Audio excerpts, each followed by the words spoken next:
So let's see, what do I do? So most of what I do is kind of stand back and look at more of the context of not just decision making, but rules and regulations and why things happen the way they do from that institutional point of view. So basically, as examples of some of the work I've done, I've worked in European casinos, I've worked with NASA, with the Forest Service, with the Park Service, looking at how their institutions sort of cause people to do certain things. So we're going to zoom back from the individual decision making. And I'm going to try to do two things here. We'll see how it works out. One, really simply and really quickly look at how I would go about studying you. All right? And then second, how I would go about tweaking your behavior. So one of the problems that we haven't talked about in here is what's the nature of the problem. I can't really do the kind of work I do unless I know unless we work harder to define the problem. We're not going to do that today, so we can gloss over that. But I wanted to make that an important point, that the tool that we pick depends largely on the nature of the issue. Right? So here's what we're going to do, and it looks a lot more complex than it really is. We're going to do two things, the upper half, this half over here on the bottom, and that half over there on the bottom. We're not going to go through that. All right, so people make decisions in two different ways. They make rational-based decisions, which frankly aren't very interesting. Why do you rob banks? That's where the money is, right? Rule-based decisions, though, are much more interesting from a psychological point of view. A rule-based decision is like the uniform that you see here in Bozeman and other sort of mountain towns. In order to be accepted, I have to put on a certain uniform and behave in a certain way. Those are really interesting decisions because they're perceived appropriate decisions rather than a rational, law-driven or rule-driven decision. All right. So here's another place where I might disagree just a little bit. This talk about heuristics and group decision making in the Avalanche literature, I think is largely misfocused. There is no such thing as group-based decisions. There are decisions that are made by groups, largely driven by an individual. I like to call them the single charismatic individual, the SCI. There's always a person in a group, whether they got the group together, whether they're the loudest, whether they're the smartest, whether they're the most experienced, whatever it is, it's a halo effect. That in many cases, there's a single person that shapes the direction that this group is going to go. You've all seen this movie, right? 12 Angry Men. Henry Fonda, by the end of the movie, turns the other 11 around sitting on a jury, right? Because of his personality, because of his charisma, because of the facts that he brings to it, the logic that he brings to it. If you haven't seen that movie, it's a great movie. Andrew McLean wrote a pretty good paper. I was trying to find my copy of it in 2007. Groups are collections of individuals. Individuals drive those decisions, not this amorphous group. So, how do we take a look at that? We can take a look at that by studying three different areas: demographics, psychographics, and institutions. And we're going to spend most of the time talking about institutions. Demographics you're all familiar with. You've looked at census data. Who are you? Basically, where do you come from? What are you? Information about individuals aggregated into cohorts. Age, gender, income, blah, blah, blah. Frankly, not too interesting. Psychographics are really interesting. Why are you? Right? So why do you do the things you do? Turns out, that's not all that mysterious. Each of us in here drive an automobile. Right? Some of us drive the automobile we'd like to drive. Some of us drive the automobile or have an automobile that we would like to drive. In many cases, the automobile that you select to drive, or the clothing that you select to wear, or the products that you select to consume are utterly predictable because you're trying to say something about who you are. Right? That rule-based decision. I'm trying to be a member of a tribe. I'm trying to build an affiliation. I do that by driving a Volkswagen van as opposed to a Lamborghini. Institutions create the setting for those behaviors. We'll get to that. All right? So, in the ski world, we know who a lot of the skiers are. We know that there's cohorts within skiers. We know there's cohorts within this room. I think at a very basic level, understand why people do the things they do. North Face extreme wear, just do it, right? There's all these cues in the media that suggest to certain cohorts that they should be behaving in a certain way. That creates problems for some of you, I realize that. How do we, in this case, ski that slope? There might be a story behind that. There might be a very logical story behind that. Safe slope, photo op, Mike Wigley, helicopter tours, whatever. But most of us would look at that picture and go, well, that's a strange way to ski that slope. Why does that happen? Well, once we try to investigate that, we can try to figure out why that did happen that way. All right? Examples again, young, male, educated, technologically proficient. That describes the gibbers that we were talking about up in highlight, right? Why? To satisfy that media frame that the young skier sees in order to be a member of that tribe, in order to attract that peer opinion, that peer affirmation, and that ripples through their entire life. The language they use, the clothes they wear, the gear they buy, and how they behave in the snow. Institutional behavior. You guys see that as, what's it called, the scarcity heuristic? I see it as a limited good, right? And if we perceive something as a limited good, rival in consumption, which means if you ski the line, I can't ski the line. Only one person can have untracked powder, right? That suggests to me that we're going to get some interesting economic behaviors. We're going to get what's called non-excludable. There's no rules that say you can't poach the line before me, right? So what are we going to do? I'm going to do what I can do to get it before you do, because there's no rules that are going to prevent me from doing that. That's a classic tragedy of the commons, right? That you've probably all read that classic essay. So, what can we do to understand the institutions that sort of impact those behaviors that come out of that? Here's an example. This is an example that I've used with agricultural landowners. It's called VALS, Value and Lifestyle Analysis. And this is a classic psychographic consumer segmentation methodology. Based on the resources that you have, based on your psychological makeup, and there's dozens and dozens of tests for this, we can actually predict how you're going to behave given a certain situation. All right? And this is just the framework for what the VALS output looks like. But the point is, depending on where you fall within that consumer segmentation exercise, you're going to behave in different ways, and largely predictable ways. So here's 3 of them that might apply to the psychographic profile of Avalanche professionals. The thinkers, right? These are the people who are out digging snow pits and collecting lots of data. These are the Carl Berklands of the world, right? The scientists that are really trying to analyze this and bring in a certain set of resources to it, and may behave in a way that's different than sort of the experiencers. The experiencers are the ones that are out there, sort of the cowboy behavior.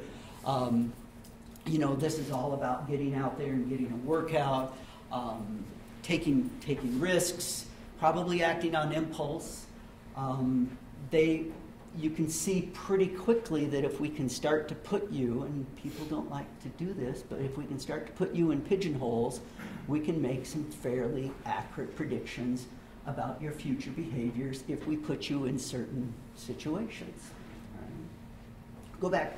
So the idea here is that your behavior as a professional may be as easily modeled as consumers purchasing clothing or cars.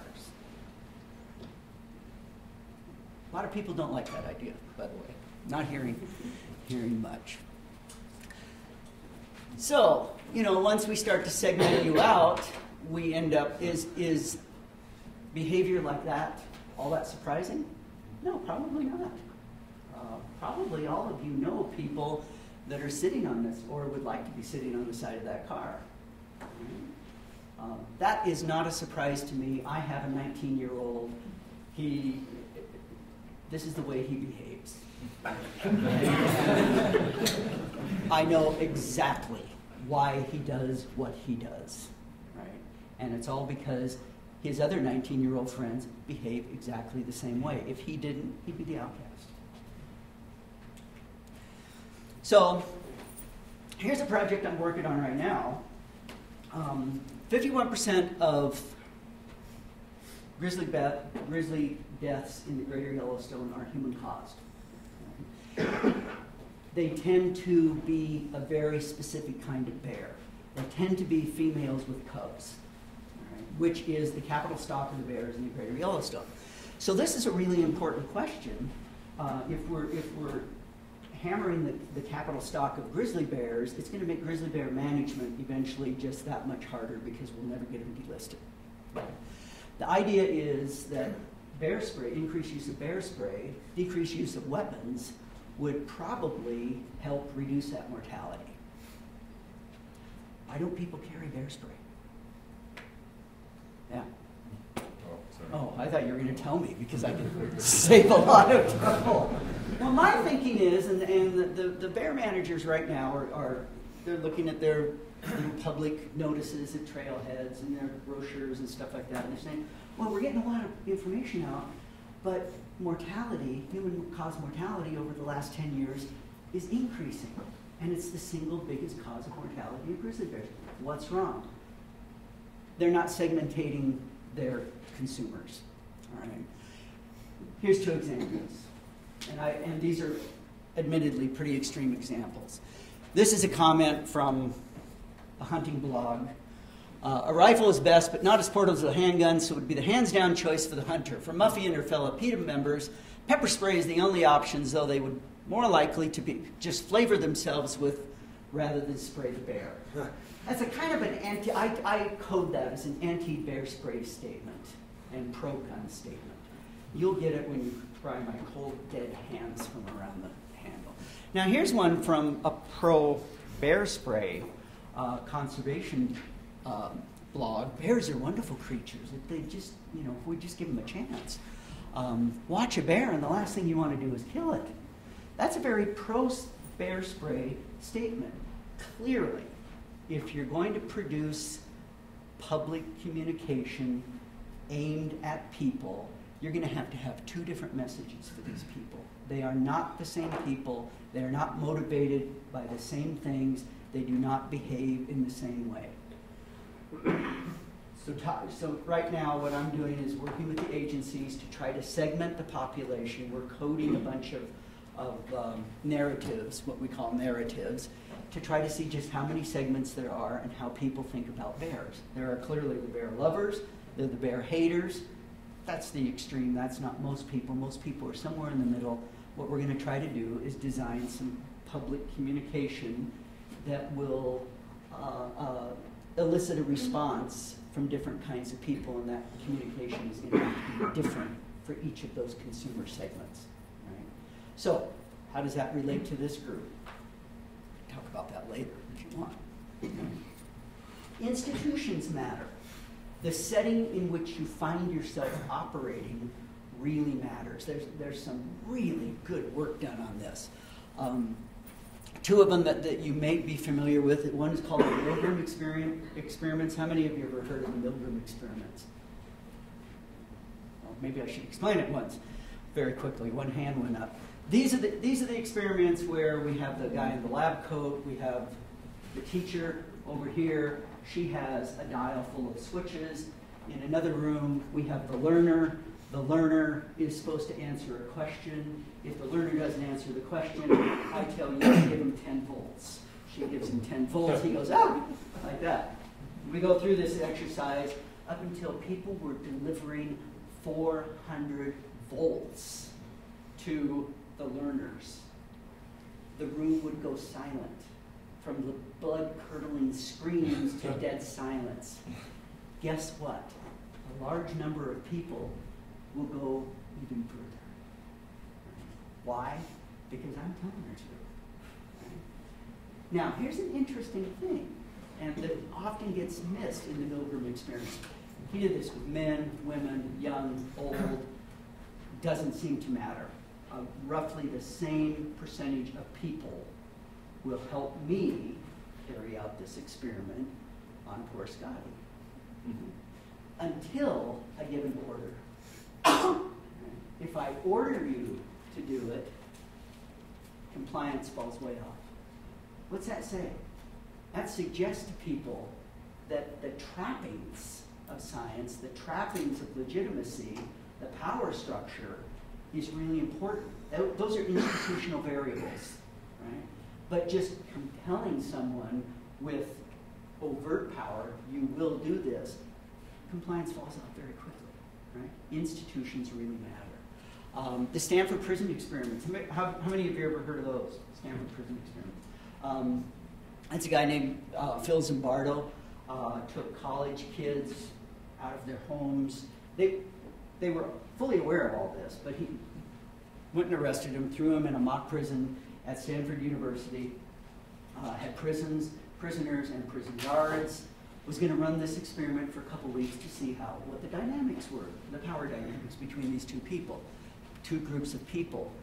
He had to shut it down in, I think, 2 days, something like that, because the guards became so abusive so fast, the power went to their head so fast, and the prisoners, the mock prisoners, caved so fast, became so depressed, became so emotionally scarred that he literally had to shut it down. We could take well-to-do, well-educated white males, put them in a situation, and in 24 hours, change their behaviors.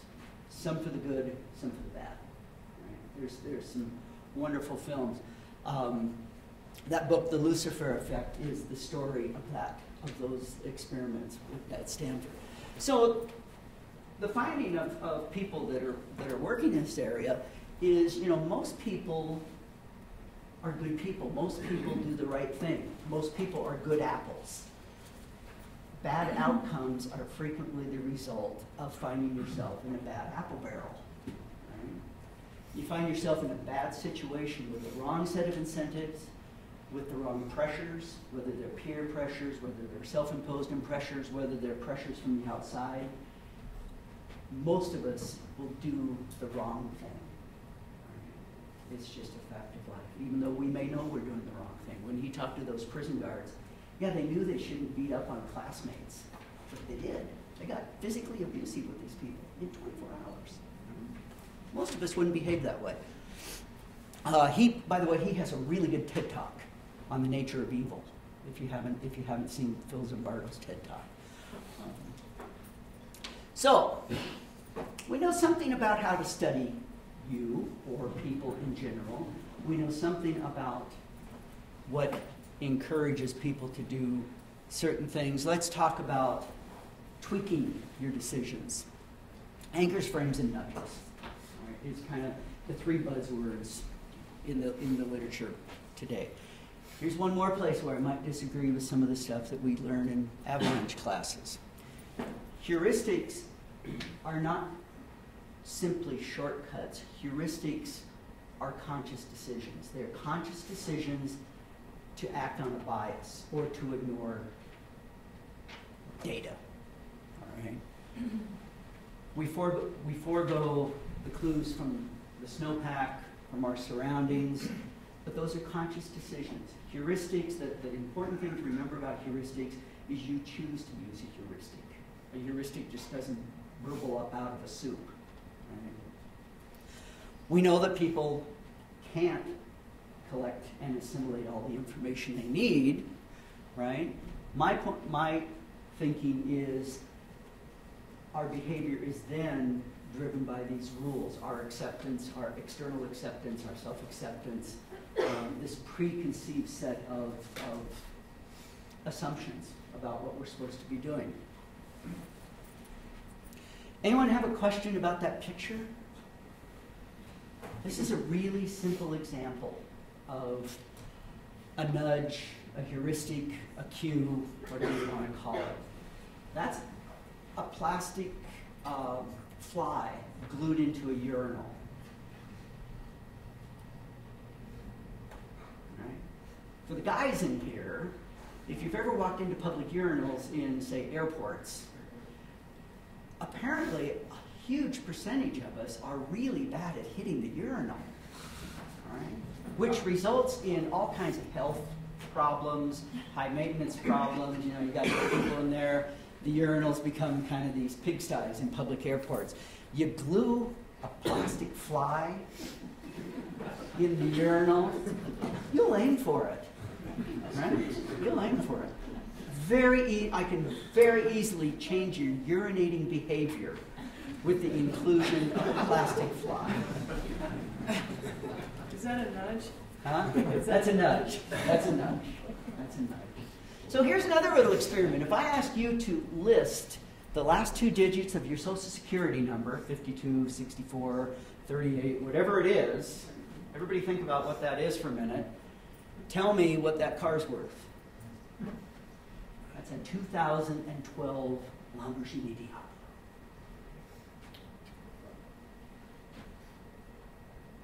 Everybody have a number? Somebody throw out a number, by the way. 400 grand. 400 grand? 225. 225? 1.2. That's a little high. you can get this car for $125,000. All right. Here's the interesting thing.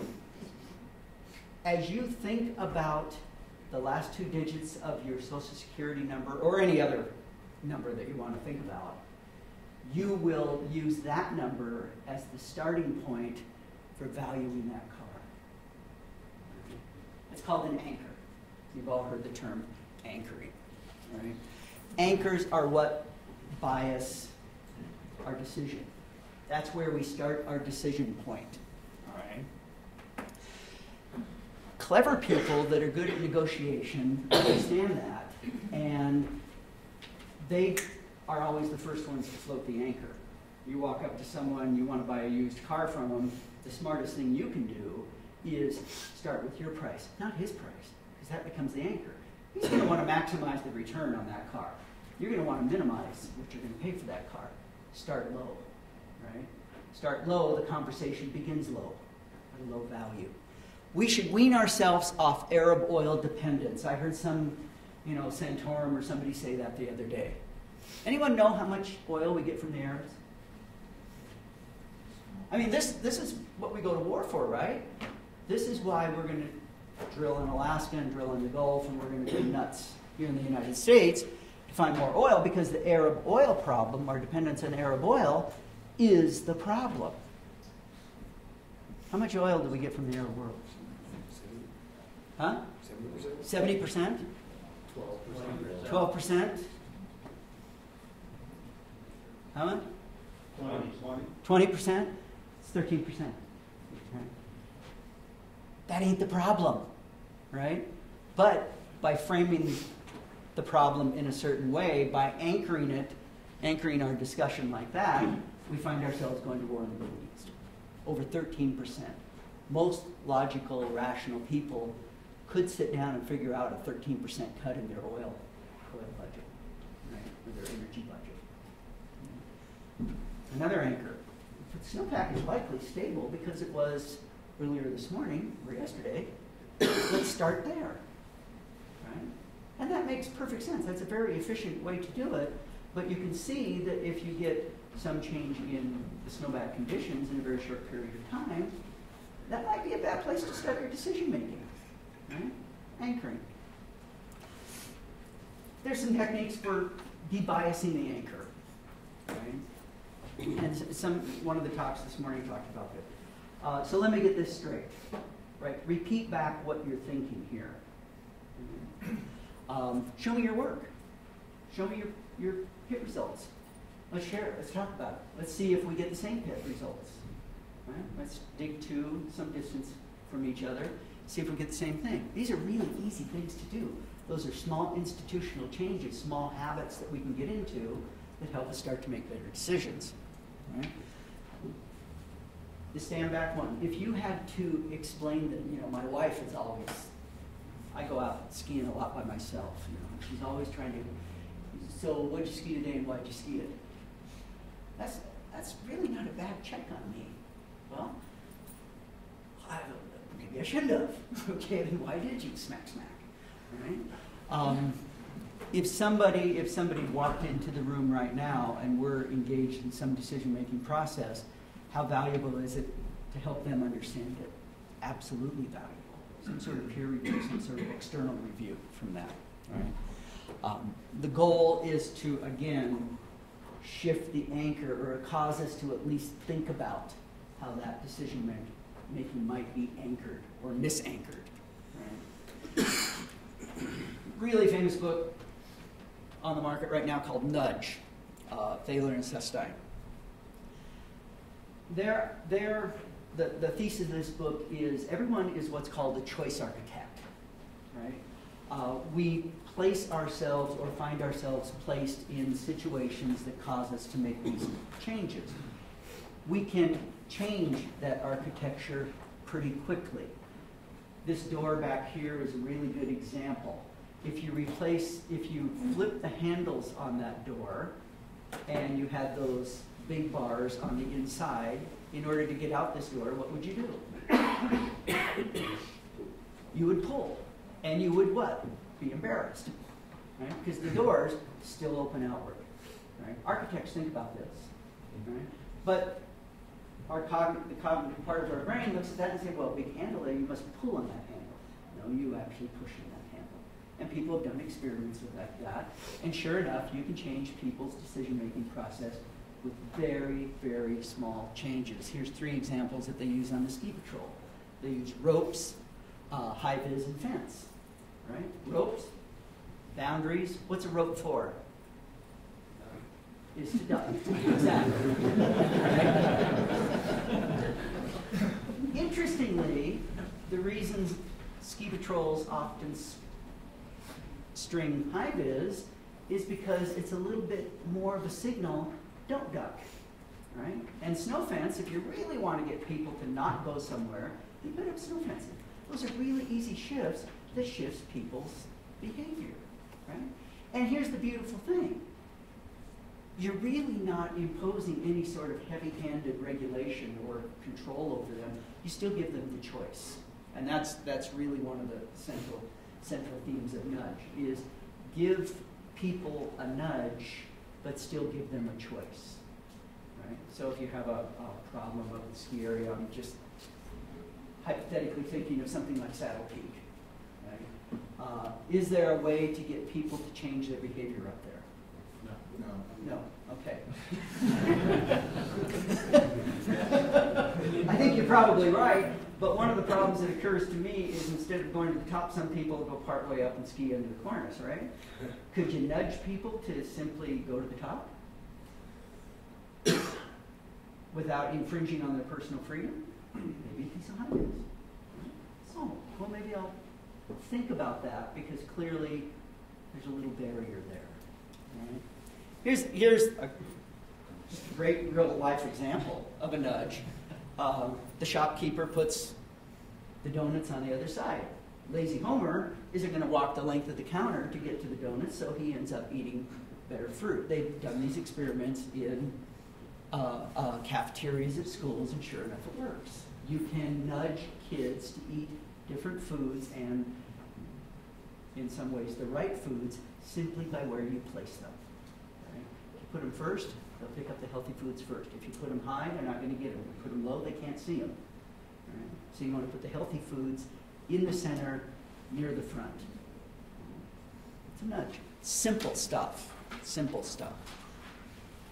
So, some examples of people using nudges and anchors and frames to actually result in better decisions. These are 3 programs that are used here in Bozeman, largely one program at the university, two programs at the hospital. And I should credit my wife with this. She's way into this stuff with the medical care. The Most of Us program, most Montanans wear seatbelts. Right? That shifts what's called the frame. The frame or the anchor, the starting point. Am I going to put on my seatbelt? Well, the typical conception might be these raw, independent Montanans, you know, we don't need no stinking seatbelts. Well, it turns out if you tell people, most people do wear seatbelts. Most people do not binge drink. Most people do not smoke. Right? They will actually change their behavior to be more like the peer group. Right? Most of us. It's a very simple program. They spend a lot of time collecting a lot of data to try to understand what most people do. And then what they try to do is design materials to get most people do not cut the corners. Right? Most people go to the top. Right? That might not be a great one there. What you're trying to do is remove the responsibility from the individual making the decision and allow them to shift the responsibility for that decision to their peer group. It's the way we all like to behave. We'd like to not take responsibility for our own actions. We like to blame other people. What they're trying to do is allow people to lay blame in a positive way. Most of us don't binge drink, most of us don't smoke, most of us don't wear seatbelts. Most of us do the right thing. Well, if I want to be a member of that tribe, I'll do the right thing as well. Right?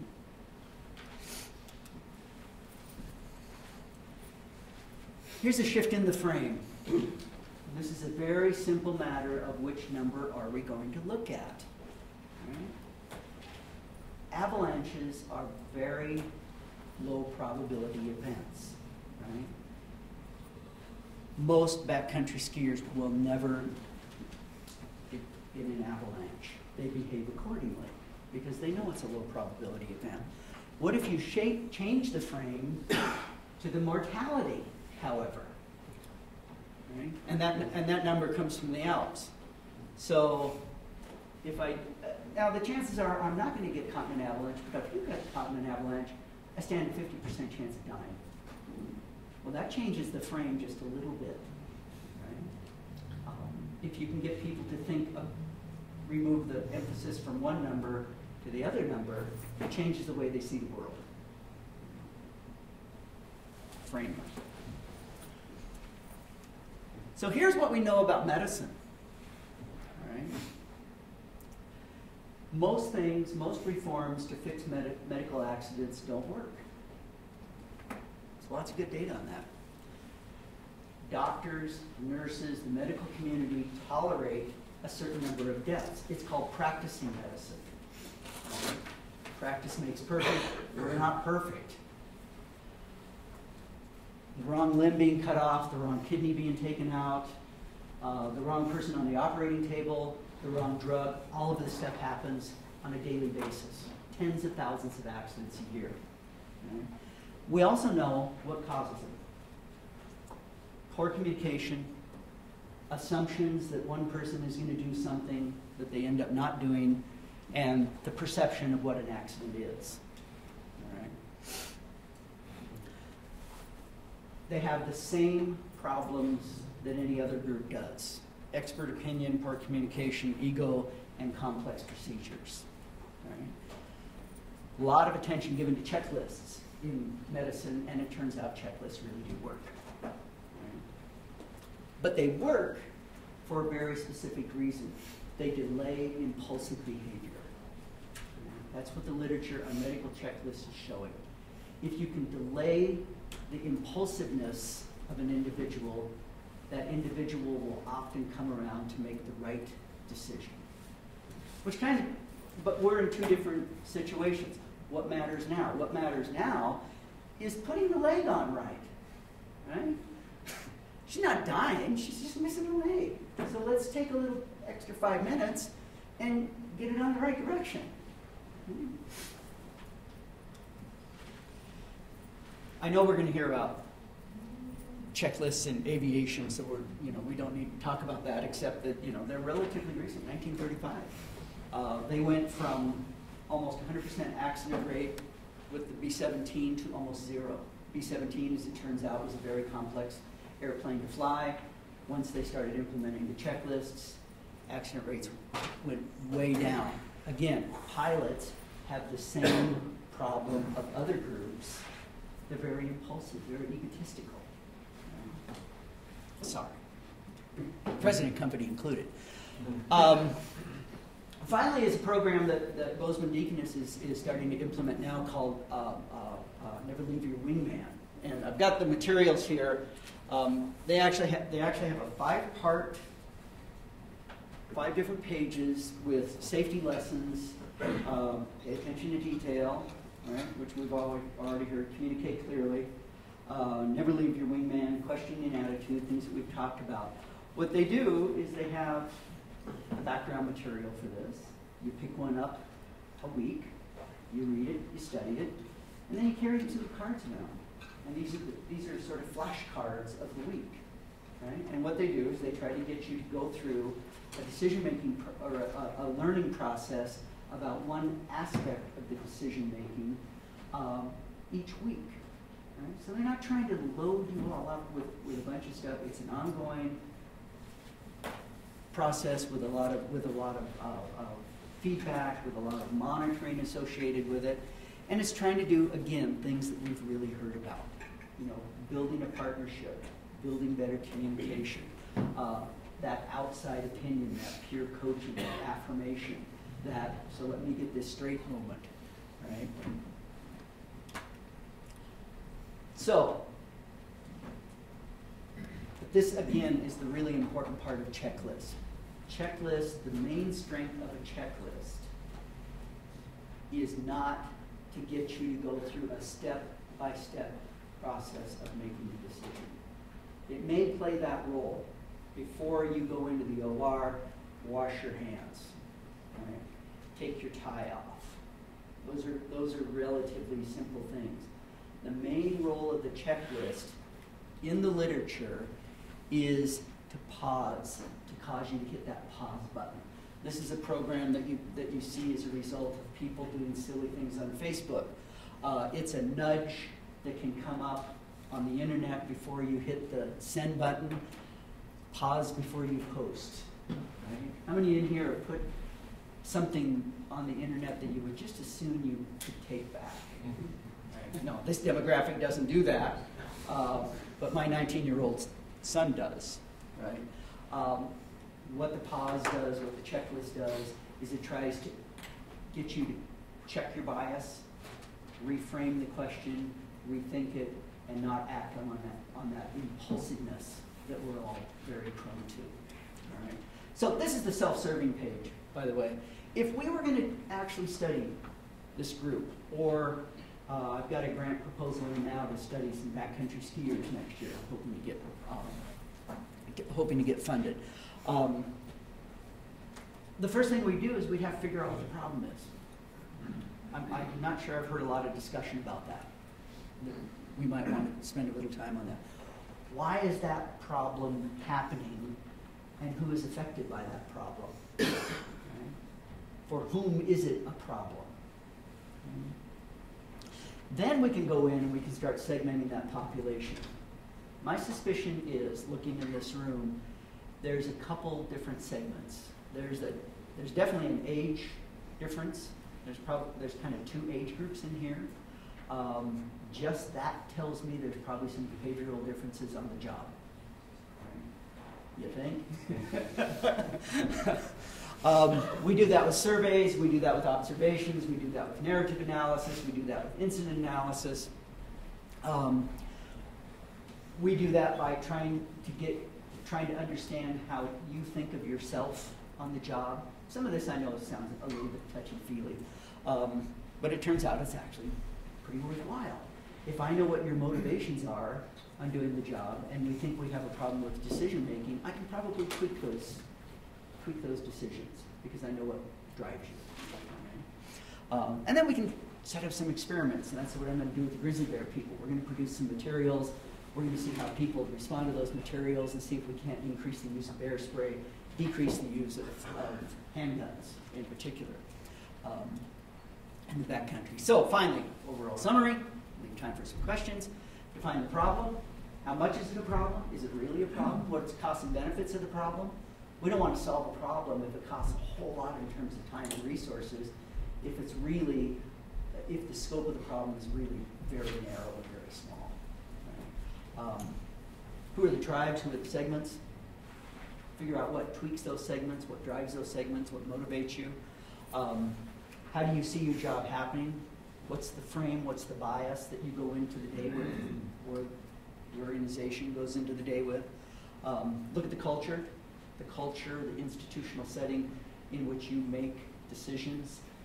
Are you feeling pressures to make decisions of a certain kind? If so, we can change the institution, change the motivations, change the incentives. Right? And then finally, design new choice architectures that build on not only your motivations and your problems, but try to build on what you're doing correctly and doing right, and that you feel really good about. You know, I'm kind of one of these people, well, we can change your behavior. What I'd like to do in terms of changing your behavior is get you to do the right thing more often, right? Rather than focus on the negative thing. So, there you go. Did it quickly.